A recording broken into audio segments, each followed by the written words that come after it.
Loads of new things about Black Ops 7 have been announced today, and I'm just going to cover as many as I can in one video, just to not waste your time, so you don't have to look at others. There's an absolute load of things we're going to be going through, such as Black Ops 2 remastered maps that have never been remastered before coming in the post-launch, so make sure you stick around to the end of the video to see more about that. But starting us off, okay, here's the first thing, and this is directly from Charlie Intel.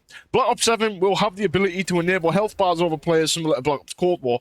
I don't see an issue with this personally. I don't like the health bars, but obviously if it's an option where you cannot like put it on or off, then you know I don't mind it. I think it's kind of good because people who want it can have it. So great. Personally, I'm not going to have it on, but it's cool the fact that you can have that switch if that's something that you're interested in. And obviously in Cold War, it was, I'm pretty sure, like a default. I could be wrong, don't quote me on that, but yeah, obviously they're going back to a bit of the Cold War there. So very interesting to see that they're going to go down that road regarding adding features such as the health bar. Not really anything bad to add about that. Apart from, obviously, like I said, I personally won't use it, but everyone else, it's kind of cool that we have that feature there. So, interesting. Also, there was a video posted on Charlie Intel as well, where one of the devs, the same guy from basically the guy that was telling you everything in my other video about the leaks, and he was answering questions about jetpacks, everything. He has also said, which we kind of knew this anyway going in, there is no manual doors in Black Ops 7 multiplayer, which, again, huge W, because we all hate doors. And when he says manual, he means that if he actually quotes Black Ops 2's map called Drone. If you ever played Drone back in the day, it had some automatic electronic doors. Basically, they're saying the maps are going to have some of them instead of them having the manual ones that we are used to in the current era of COD, where you have to kick the doors in or hold X or square or E or F, whatever, on keyboard and mouse to open the door, or you can run a barge through them with attack sprint. God damn, I hate that stuff. You get my point. That's no longer happening. They've said it's a guarantee there are no doors in any of it whatsoever when it comes to the multiplayer that require manual access. So, big dub for me. I hated them, like, especially Vanguard. I know there was doors, but there was also breakables. Now, for a campaign and a realism side of things, yeah, it was great, but it's Call of Duty, it's not Battlefield. So, as far as I was concerned, yeah, massive, massive W. Now, let me get to the big news, okay? This is the big news. Treyarch has hinted that Yemen from Black Ops 2 will be remastered for Black Ops 7 post-launch. This is from Charlie Intel. Now, what makes us think it's Yemen? Now, I read a post earlier that apparently one of the devs quoted or did like a hint towards Scump's most famous clip of him saying, "I'm the best in the game," which was on Yemen on Hardpoint. So, now we heard rumors last year that we might get Yemen. I always loved Yemen Hardpoint competitively, and it's one of them maps that we've never seen remastered, so that would be cool to get in. The other one is Meltdown, apparently, which, again, a competitive map, and I also like the map anyway, and it had some really big moments in the pro scene back in the day on Black Ops 2, a lot of just good players in general. I actually got a triple collat on the rip, well, from the rip, on that map as well. I'll put that on screen now so you can have a look at this awesomeness from all the way back in, like, 2013. But, yeah, it's kind of cool. We're actually going to get 2 remastered maps that have never been in before. Now, I'm not saying that the game's still going to be good. You know how I stand on this. I still think the game's going to have a lot of issues unless they think. But my point is, right, I'm going to put the hate aside for a sec, okay?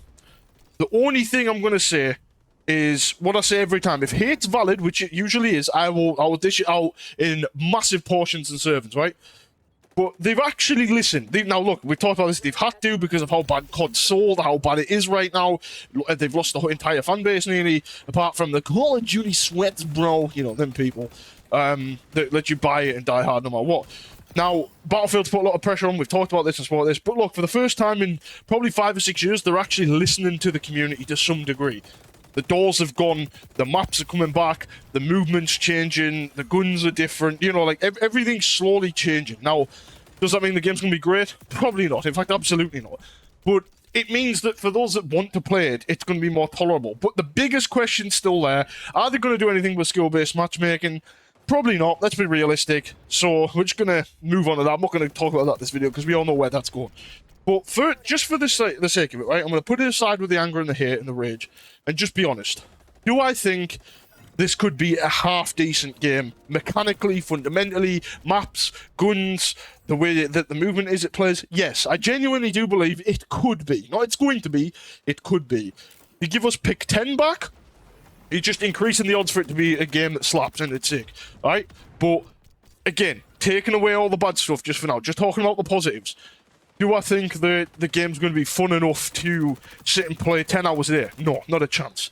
I feel like with the skill-based matchmaking, as I said, that's going to suck. And also, we all know the original maps are probably not going to be good. They said they're working on original maps. Look, as far as I'm concerned, we've got Raid Hijacked. If we have Yemen and Meltdown, and we have other maps in there as well, like Express, things like that, I'll be fine playing it. But they really need to learn to make original maps good again.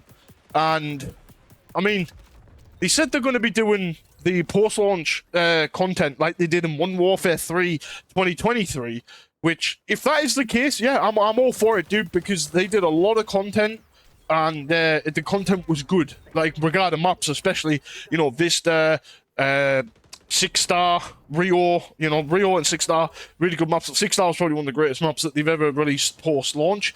For content, so I'm all about it. But it's huge news that we're going to get, you know, 2 maps that aren't going to have been in the rotation so many times. I would like to see Standoff, and the reason for that, I know everyone's like, oh, but it got remastered in Cold War.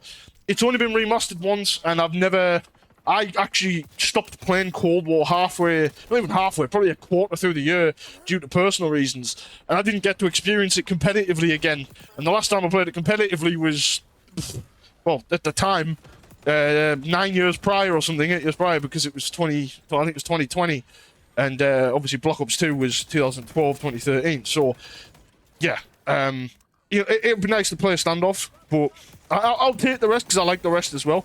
But past that, let's move on to the next section, which I think this is actually a good way to look at it. Okay, regarding obviously going into the future of Black Ops 2.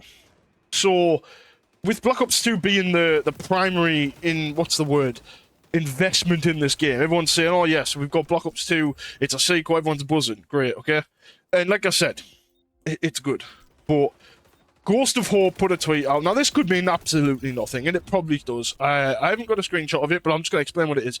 He says, this is still the best menu screen we've had for a COD in years, and it's a screenshot of the Black Ops Cold War multiplayer screen. Now, I don't know if he's putting that out just for his opinion, which is probably the case, but I just wanted to touch on it. A big reason that I think the COD can be good, like a big letdown or a big success in a lot of ways, is visually looking at the screen every time you boot the game up. And we've spoke about this several times. And this is why I said it's such an important and big reason. If the menu sucks, you don't like looking at the game. If the UI sucks, you don't like playing the game. So, Cold War, I mean, I don't hate it, but it's pretty similar. The last 6 years have been basically identical. The only difference being probably Vanguard that really looked any different.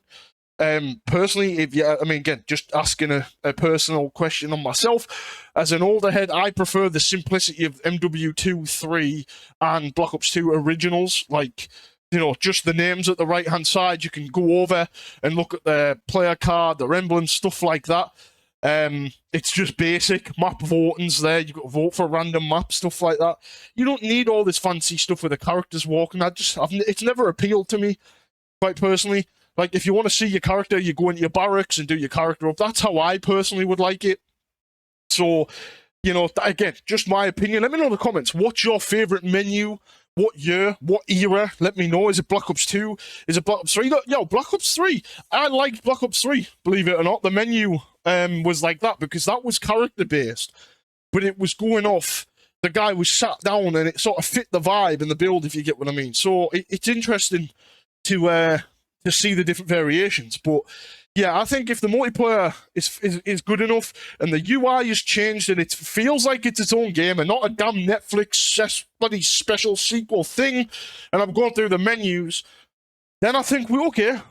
They've clearly listened to a lot of the criticism. I don't know what's going on with the COD HQ app because it's still there, but all the games have been separated, so I don't know.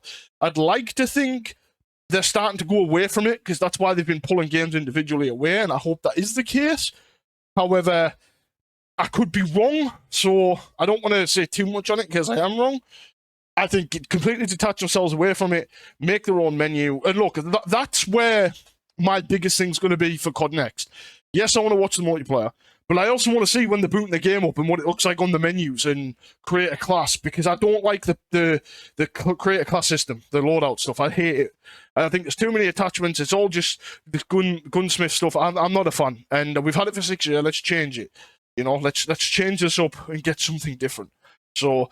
But yeah, let me know in the comments what you guys think of all this. Are you looking forward to Meltdown? Are you looking forward to any of the other maps being remastered? If so, give me your carrier. Give me a carrier of Black Ops 2. Want a map? We'll get some trick shots going again. They did also say we are getting a new gun in launch that apparently everyone's going to go nuts over. Now, I don't know. There's like 3 or 4 that come in my head in Black Ops 2 that come in my head from it. And, you know, you got the MSMC, but it's basically the SOG. It's just... The MSMC is better than the SOG, in my opinion. It looks better, feels better, and whatnot. There's the Ballista Sniper. I think everyone would love to see the Ballista Sniper. We've been told the DSR's already back, so I don't think it's going to be that. Just trying to think. M27, maybe? That was quite a cool gun. Maybe something like that, or the XPR Sniper, or... I don't think like the most popular guns. They've already been announced that they're coming back, really. So maybe a Scorpion Evo. Maybe that'd be cool. But we basically had that last year with the Rival. So I don't know. It's definitely going to be a crazy month, I'd say, for people that are interested in it. But like I said, just to end this out, this doesn't mean the game's going to be good. This doesn't mean I think Activision are getting better. None of the sort. I'm just trying to take a few positives here and there and say, okay, maybe we've got something that's going to be at least playable. But I can promise you now, boys, I ain't fucking buying it. And I encourage you all to do the same thing. If you're going to play it, play the beta, see what you think, and if you like it and you want to buy it, get it on Game Pass. Don't give them another 70 bastard dollars, euros, pounds, quid, francs, whatever the bastard Australian, Canadian dollars to wipe their ass with. Don't do it. Don't do it. Play it on Game Pass. Play thousands of other games at the same time, but you've got that at least the subscription so you can go play COD itself. Do that, and I promise you we'll be better off, because then the sales are still going to go down. And then they have to do more change. And we have proven over the last 6 months to like the last year, we put the foot on the throat, right? Put our foot on the throat, keep the pressure up, dislike everything, tell them how vocal we're being, make these kind of videos. It works. We finally got some progress. And look, we've got a big mountain to climb. We want to get this back. A big mountain to climb. I'm talking like bigger than Everest, okay?